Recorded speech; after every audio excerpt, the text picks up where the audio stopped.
Hello à tous et bienvenue dans un nouvel épisode de Feedback. Aujourd'hui, on a un invité exceptionnel, c'est Boris. Boris, merci d'être avec nous. Ça Merci nous fait trop Richard. plaisir. On va parler de café, tu me doutes bien.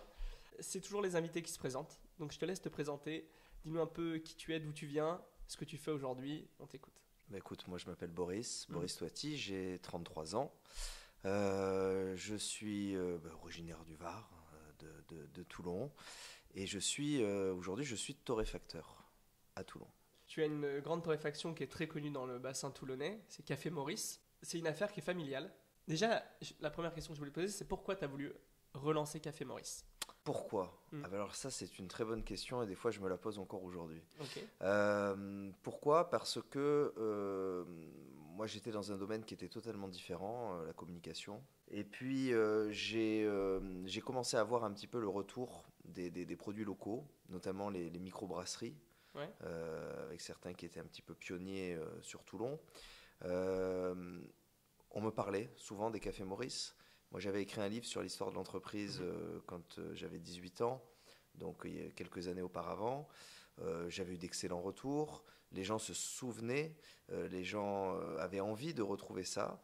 Et j'ai commencé en fait à me documenter pendant près de 5 ans sur le café. J'y connaissais absolument rien. Mhm. Sur le café, sur l'importation de café, la torréfaction, etc. etc.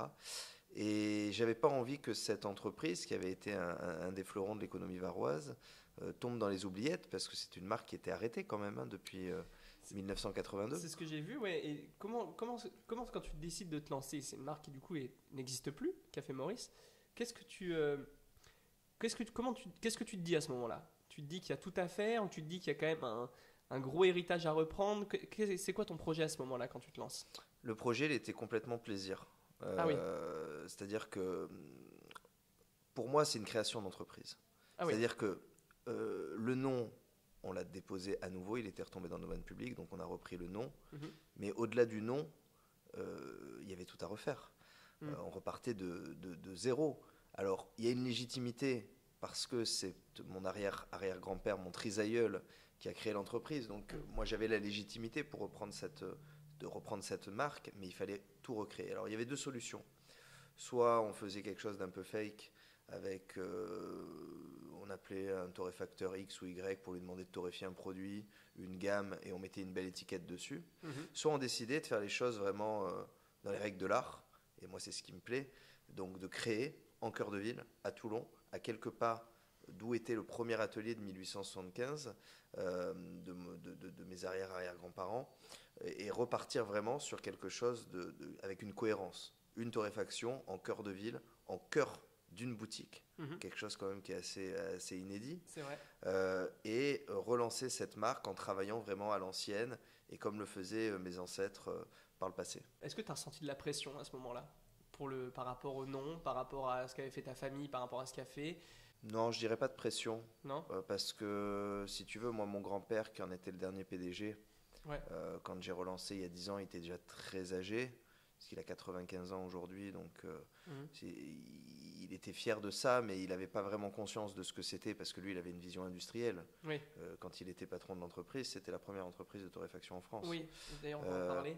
donc, c'était plutôt du découragement, du style mais qu'est-ce que tu vas faire là-dedans?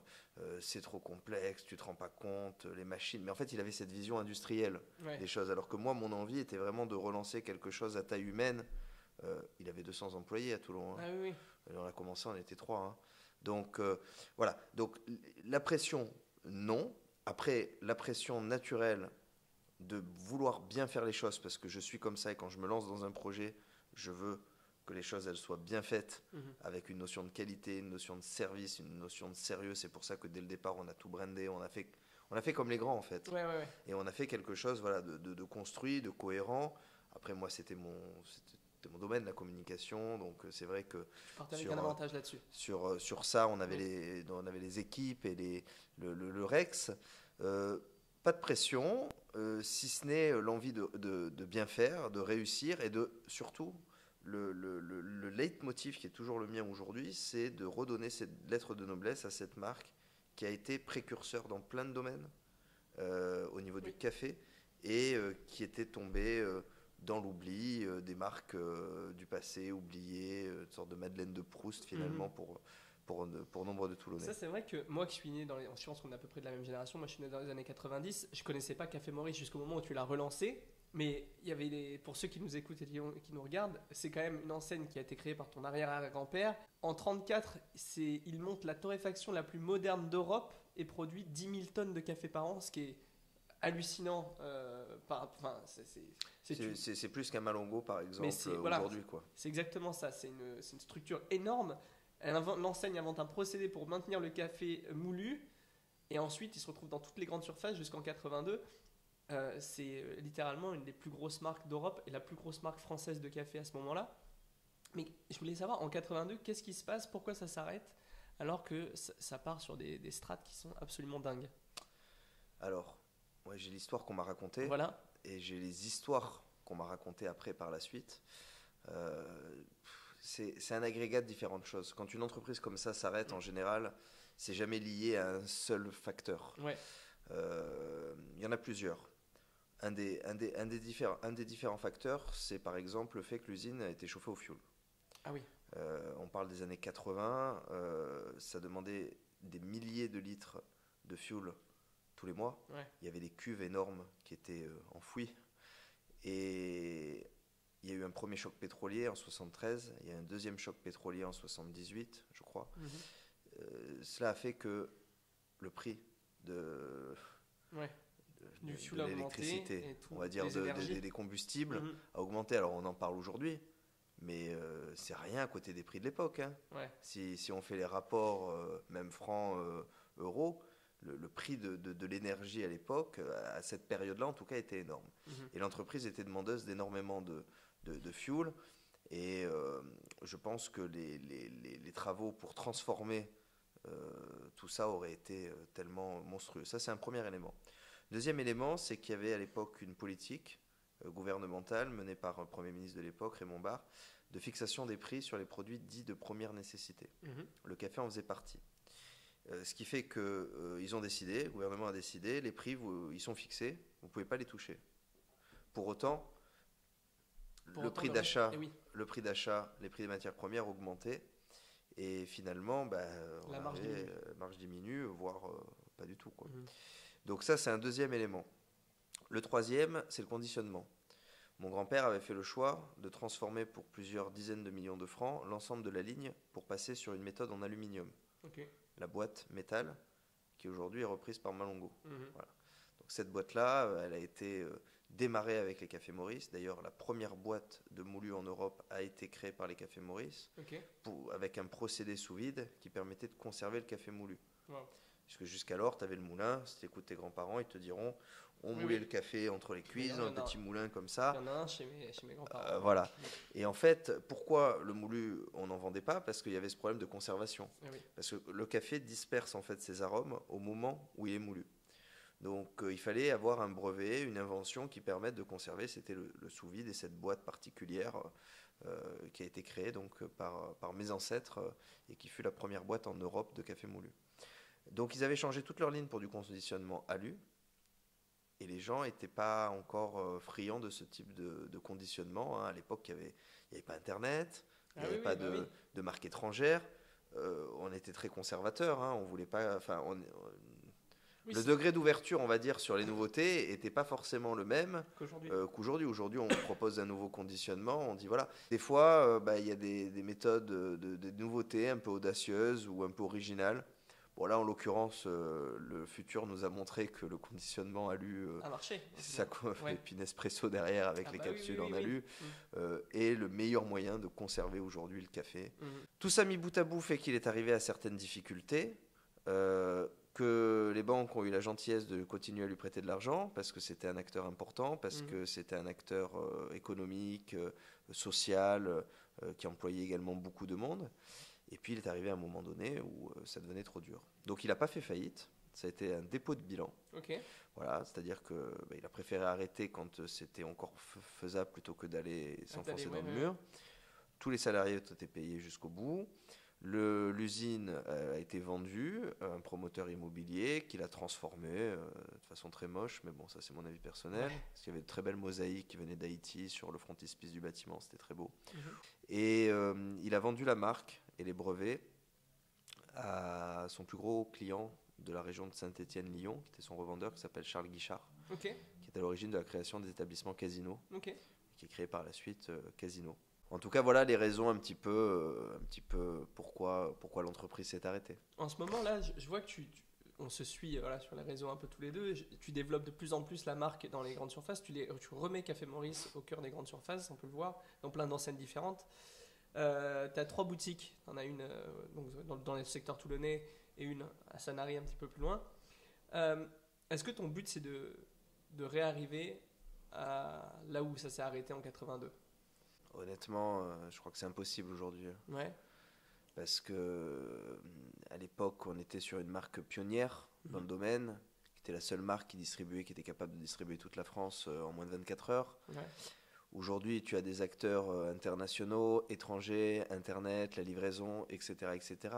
C'est impossible aujourd'hui pour un petit acteur local de devenir une puissance comme ça. Il y a des groupes qui sont trop puissants derrière, à moins d'être rachetés par Nestlé ou une autre boîte, Ouais. et qui se disent voilà, c'est notre caution Ouais, qualité haut de gamme, par exemple. Mais non, c'est impossible. Ça serait un objectif pour toi, ça ou... Non, Non, c'est pas non, envisageable. même pas parce que quel intérêt en fait? Ouais, bien sûr. Non, moi je suis bien à Toulon, on est bien. Moi, mon objectif, c'est vraiment de rester dans le Var, de rester dans le Var ou dans les départements limitrophes. Ouais, Il y a dans le PACA, tellement ouais. de travail déjà à faire sur notre département. Mhm. D'être un acteur fort, reconnu pour son travail, déjà, moi ça me va. Ouais, Pas besoin d'aller à Paris ou ailleurs. Après, s'il y a des opportunités, attention, hein, je dis pas non, mais c'est pas moi qui vais être proactif là-dessus. ouais. Voilà. Parce que c'est vrai que le monde du café, on va partager quelques stats là-dessus, mais c'est un marché qui représente énormément d'argent. Là, en 2023, c'est 390 milliards de dollars en chiffre par an. Ça fait presque 10 millions de tonnes chaque année. 3,2 millions en Europe, qui est le premier consommateur au monde. La France, 16e pays qui consomme le plus de café, avec 3 kilos par personne, soit environ 500 tasses par personne en moyenne. J'ai trouvé ça un peu faible, moi je me suis dit tiens. Aujourd'hui, on estime à 1000 torréfactions en France. En 10 ans, ça a pris 200 torréfactions quasiment. Il y en avait 800 il y a 10 ans. Toi, est-ce que tu ressens cette concurrence? Tu ressens que le marché est de plus en plus concurrentiel sur le café? Et si oui, tu penses que c'est dû à quoi?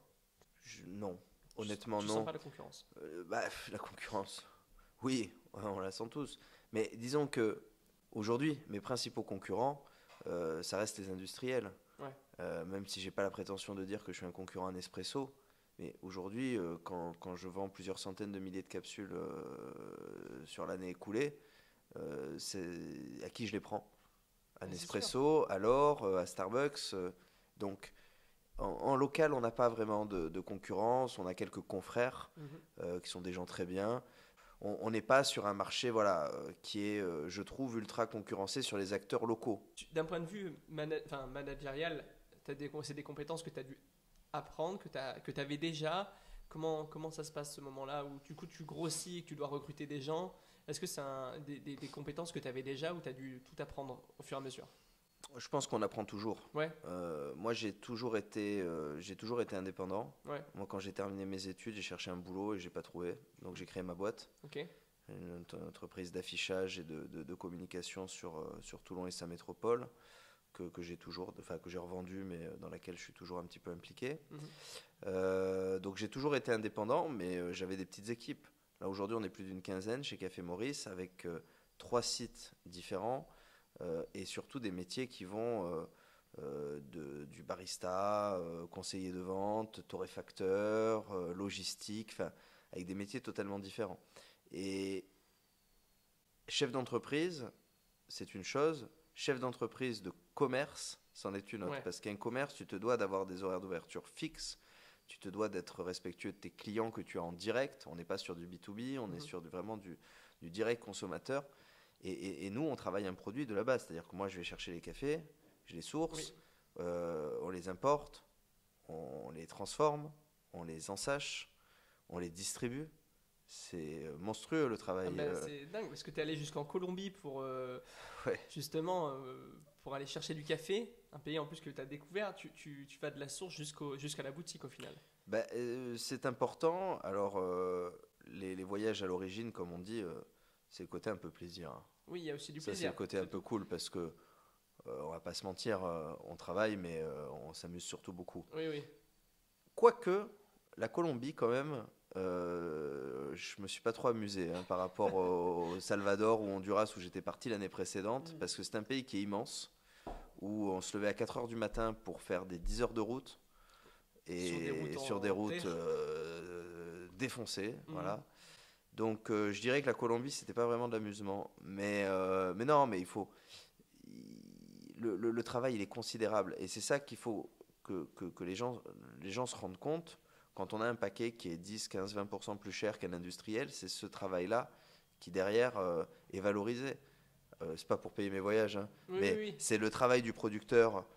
C'est le travail du producteur avec qui on va travailler qui va être mieux rémunéré parce que bien qu'on achète les cafés sur un cours de bourse, on est complètement décorrélé de tout ça Mhm.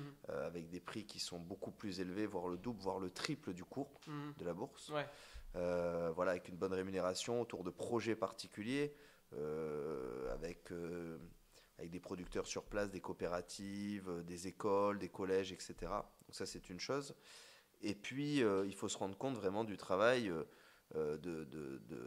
que c'est de traiter un produit de A jusqu'à Z en artisanat. Aujourd'hui, avec le recul que tu as sur l'entreprise, qui est quand même, commence à prendre de l'âge, qu'est-ce que tu aurais fait différemment? Est-ce qu'il y a des trucs que tu aurais fait différemment ou pas?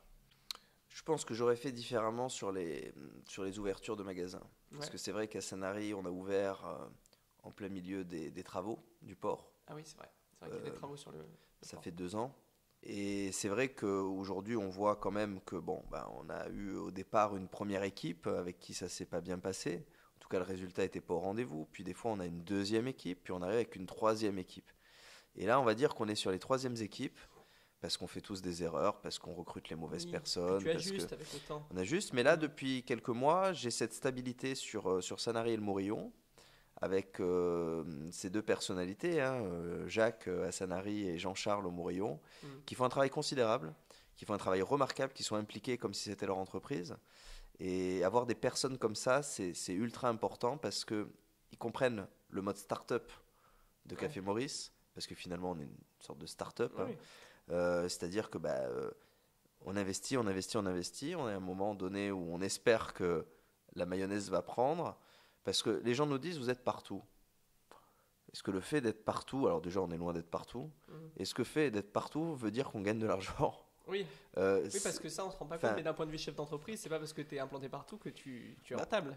non, parce que déjà, quand on fait une implantation, bien souvent, c'est 2, 3 mois de travail avec le magasin, son directeur, pour lui donner confiance, pour lui expliquer que bien qu'on soit un fournisseur local, on va pas l'emmerder et que ça se passera aussi bien qu'avec Coca-Cola parce qu'on va assurer un suivi, parce que on va le décharger d'un maximum de contraintes Ouais. pour pas que le fait de référencer un local, ils se disent oh là là, ça va être compliqué, est-ce qu'il va être capable de suivre, est-ce qu'il va être Ouais. capable de faire des inventaires, des promotions de vente, etc., etc.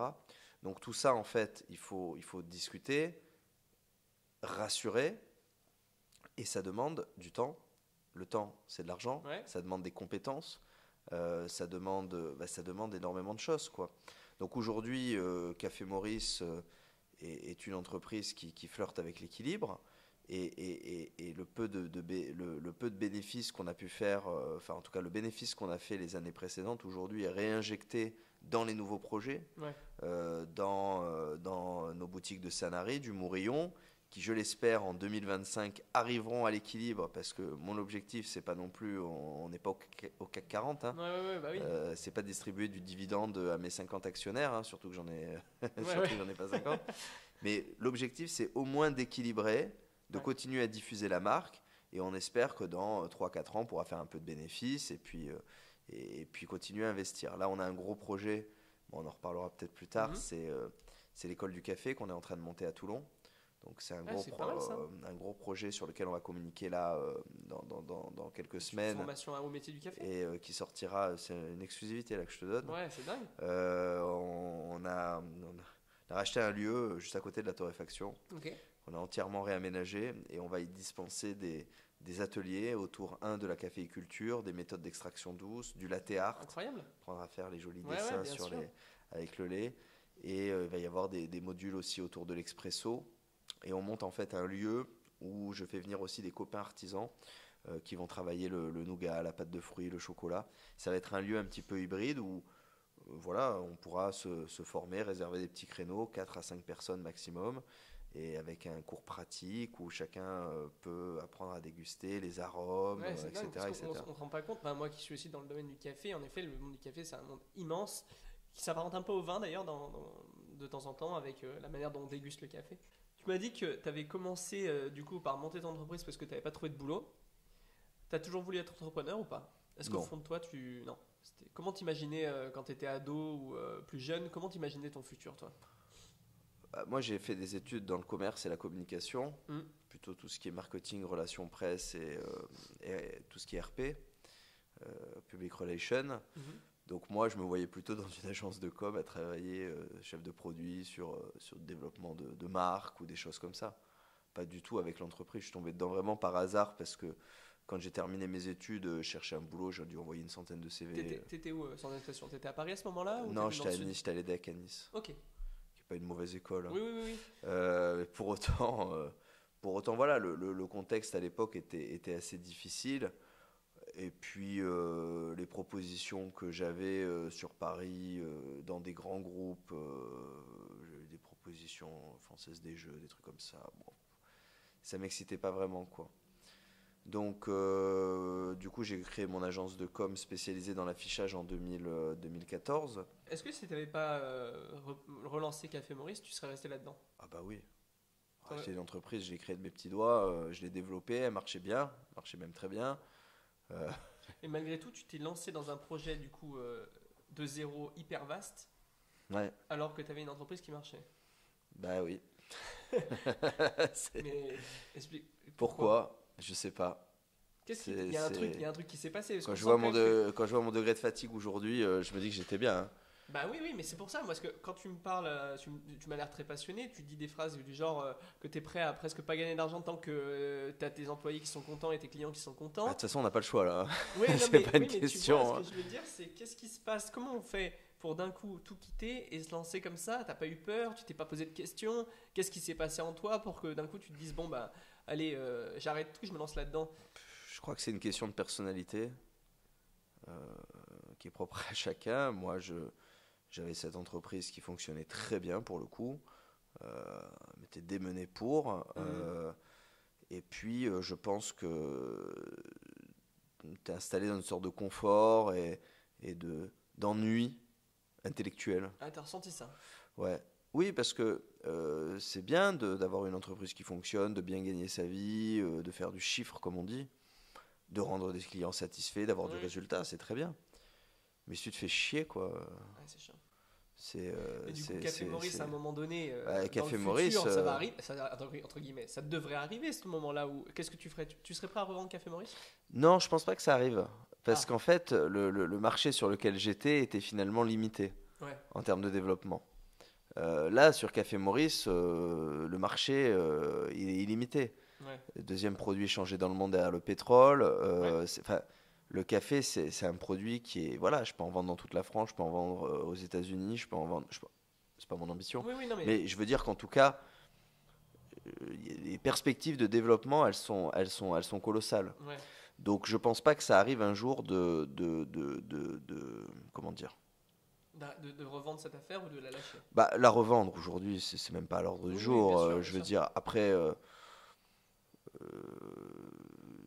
de quoi demain sera fait, j'ai pas envie de dire une phrase malheureuse et qu'on me la ressorte dans 10 ans. J'en sais rien. Revendre, non, parce Ouais. qu'aujourd'hui, c'est pas l'essence de la création de l'entreprise et de son développement. Maintenant, ouvrir le capital à des perspectives différentes pour continuer à développer les choses, oui, Mhm. parce que je pense que pour pouvoir croître à un moment donné et continuer à se développer, il faut avoir des partenaires qui sont dans le domaine du café ou de la Bien sûr. distribution ou de l'agroalimentaire. Mhm. Et forcément, ça passe par des levées de fonds et par des ouvertures de capital. Donc, moi, je ne suis pas contre ça si c'est Mhm. productif et qu'on a vraiment des spécialistes du domaine. Mhm. Est-ce que tu penses que c'est plus libre d'être entrepreneur? Absolument pas. Moi, je pense que c'est un fantasme. Mhm.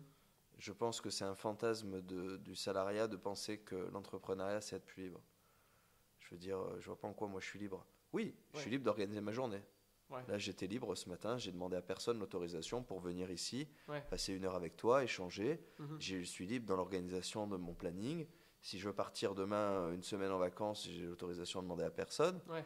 Néanmoins, quand je pars en Colombie, 10 jours, c'est 1 mois d'organisation avant, Ouais. parce qu'il faut que je vérifie avec mes équipes, que les achats, les machins, toutes mes prérogatives à moi soient faites.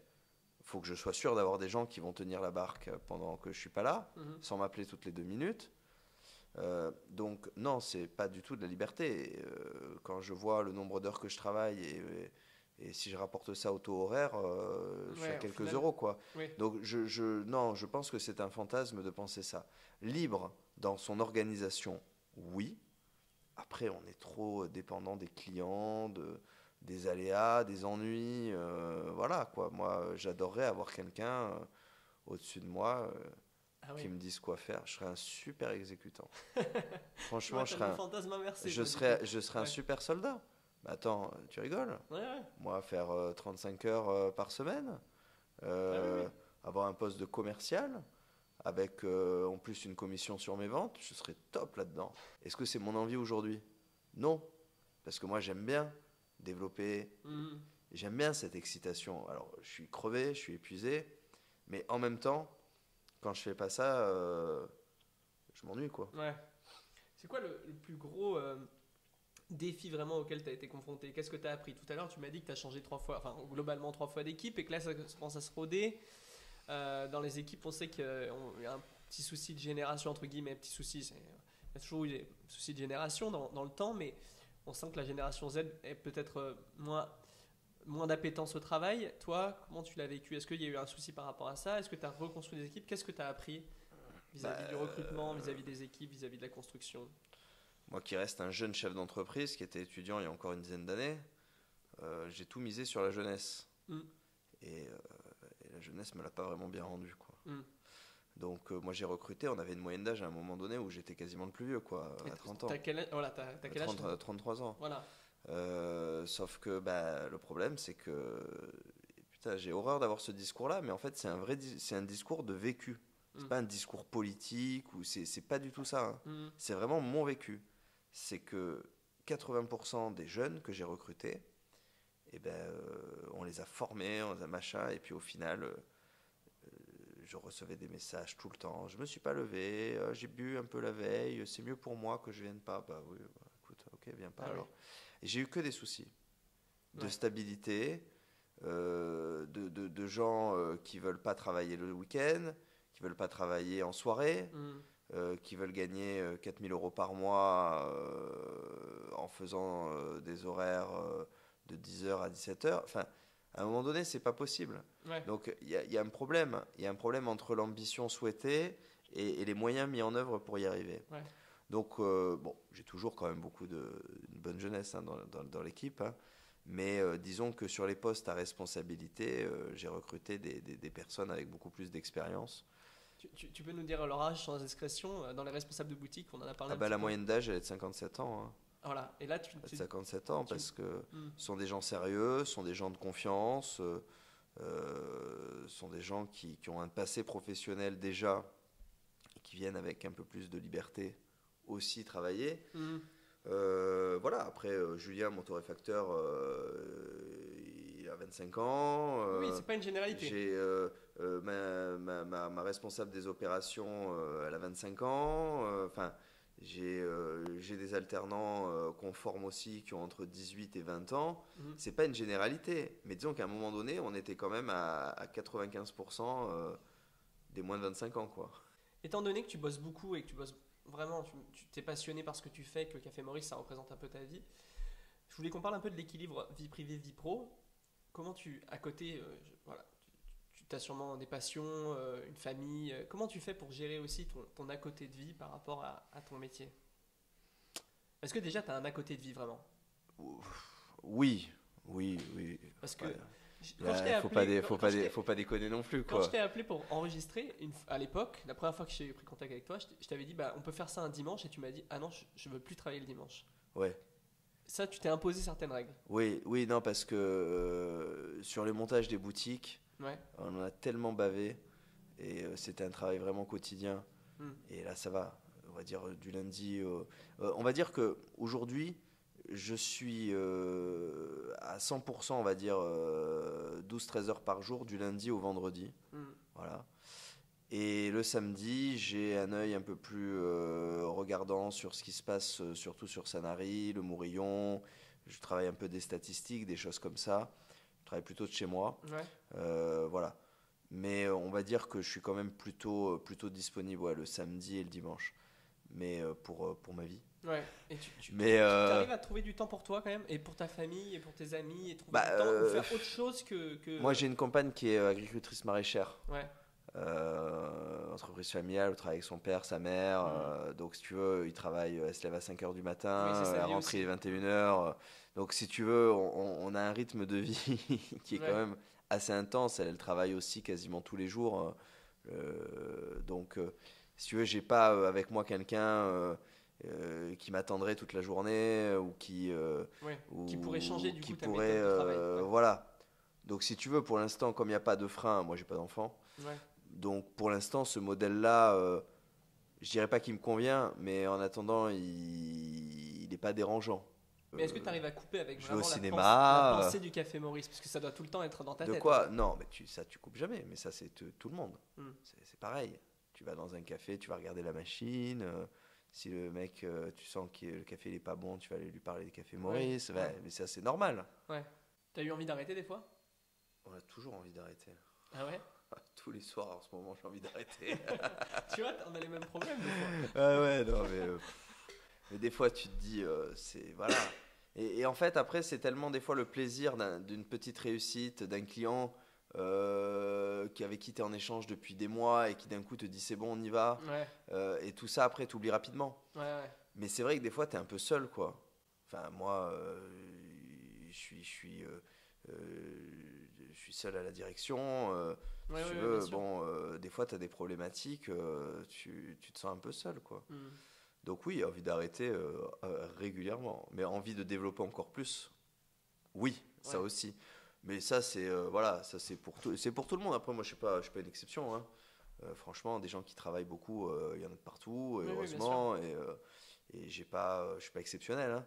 Mais c'est vrai que oui, on a tous envie d'arrêter à un moment donné parce que il y a un truc, on se dit bon là, ça y est, c'est la goutte d'eau, et puis il y a toujours un problème, et puis c'est toujours quand tu veux quand tu te remets un peu à jour, que d'un coup, bam, il y a un nouveau truc qui arrive, mais Ouais, c'est sans fin. c'est sans fin, quoi. Mhm. C'est illimité, et, c'est comme ça, quoi. Ouais. On t'a prévu un petit jeu, Boris, pour Ouais, conclure un peu l'entretien. C'est un petit questionnaire, question-réponse hyper rapide. Est-ce que t'es prêt? j'espère. Allez. Ton passe-temps favori, c'est quoi? Ah, le cinéma. Ton plus beau souvenir? Mes voyages, en général, quand je pars en vacances, je pars à l'autre bout du monde. Le meilleur café que t'aies goûté, c'est lequel? Le meilleur café que j'ai goûté, moi je dirais pas qu'il y a des meilleurs ou des mauvais cafés. Ouais. Je fais pas de périphrase sur une citation cinématographique. Mais je pense que c'est le café qu'on apprécie en fait, tout Ouais. simplement. Le café, ça se boit avec du sucre ou pas? Jamais. Qu'est-ce que tu supportes pas chez les autres? Le manque de rigueur, ça me gonfle. Et qu'est-ce que tu supportes pas chez toi? Mon excès de rigueur. C'est quoi la richesse, selon toi?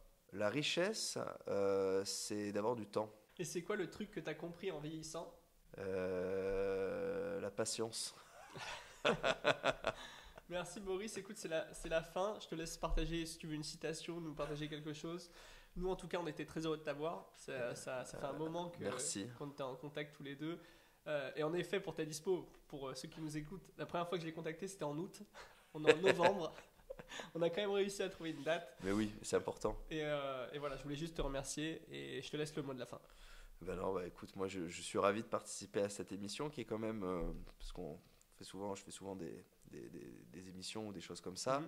mais là on a vraiment le temps de développer, de discuter. Je trouve que le format est super Ah, c'est cool. et j'ai hâte de voir le résultat. Ben, merci à toi, Boris. Merci à tous. Et puis, on se retrouve bientôt pour un prochain épisode de Feedback. Merci.